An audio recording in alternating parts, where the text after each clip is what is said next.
For most of human history, cooking fats weren't something you picked off a supermarket shelf. They came from the animals people raised and relied on every day. Two of the most important of these fats were tallow and lard, used for everything from daily meals to food preservation long before vegetable oils became widespread. Even today, both are quietly returning to modern kitchens, often mentioned together as if they're interchangeable, but they aren't. So what's the difference between tallow and lard? They come from different animals, behave differently when heated, and serve very different purposes in cooking and nutrition. To understand why that distinction matters, we need to look closely at their origins, properties, and uses. Let's break it all down, right here on History of Simple Things.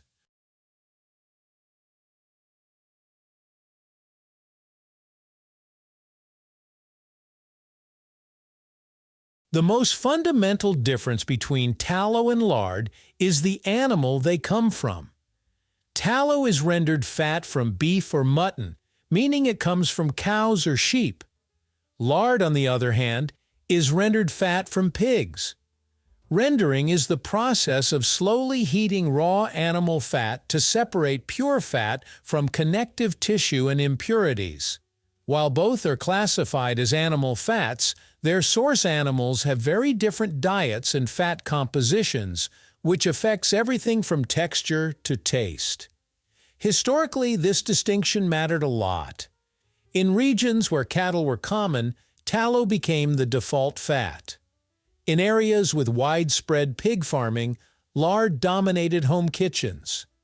This difference in origin is the starting point for all the other differences we'll talk about. Tallow and lard also differ in how they behave at room temperature. Tallow is firmer and harder, even when left out in a cool kitchen. This is because beef fat contains a higher percentage of saturated fatty acids, which solidify more easily. Lard is softer and more spreadable, especially if it comes from leaf fat, the high-quality fat found around a pig's kidneys.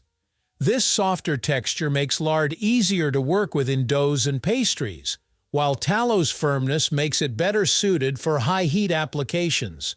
The melting point reflects this difference as well.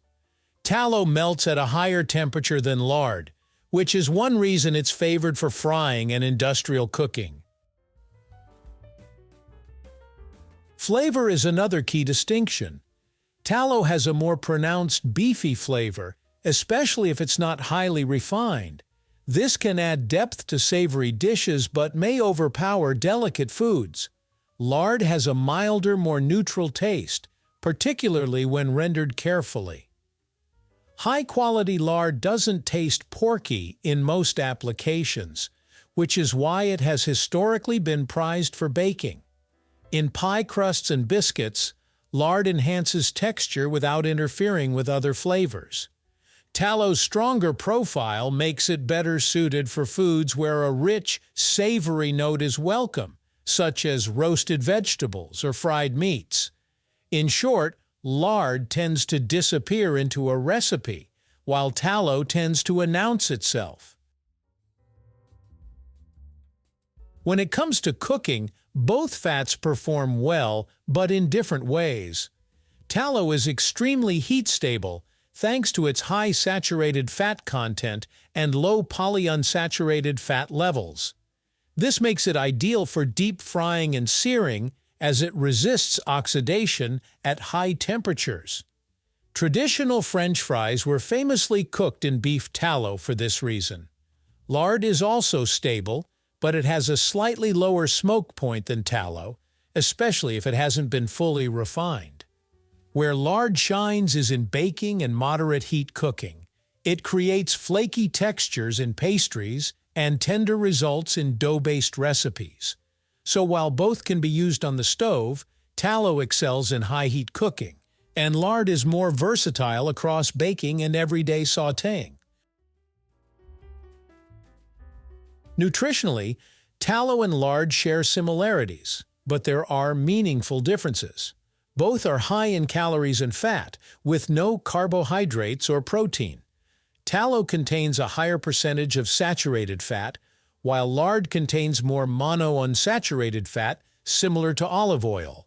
Lard also contains small amounts of vitamin D, particularly if it comes from pasture-raised pigs. Tallow, meanwhile, is a source of fat-soluble vitamins like A, D, E, and K, especially when sourced from grass-fed cattle. Neither fat contains trans fats when properly rendered.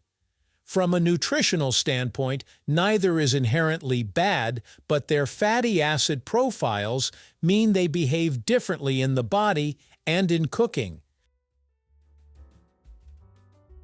Historically, tallow and lard played very different roles beyond the kitchen. Tallow was widely used for candles, soap, and even early industrial lubricants because of its firmness and long shelf life. It was especially common in colder climates and in societies with strong cattle traditions. Lard was more closely tied to home cooking, particularly in Europe, China, and the Americas. It was essential in traditional pastries, tortillas, and preserved meats. Cultural preferences often shaped which fat became dominant. Religious rules also played a role, as lard was avoided in kosher and halal cooking, while tallow from properly slaughtered animals was acceptable. These cultural patterns still influence how people view and use these fats today. So what's the real difference between tallow and lard? At their core, it comes down to source, texture, flavor, and function. Tallow comes from beef or sheep, stays firm at room temperature, and brings a richer, more robust flavor that works best in high-heat cooking. Lard comes from pigs, is softer and milder, and excels in baking and everyday cooking.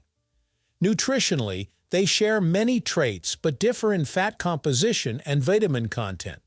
Historically, they shaped cuisines, industries, and traditions across the world. Neither fat is universally better than the other. They simply serve different purposes. Understanding that difference helps you choose the right fat for the right job. Whether you're cooking, baking, or just learning how people fed themselves long before modern oils took over. Thank you for watching. If you have suggestions for our next video, feel free to share them in the comments below. We'll be sure to give you an acknowledgement for your contribution. Thank you for joining us on this journey through the history of simple things. Don't forget to like, subscribe, and stay tuned for more stories woven through the smallest details.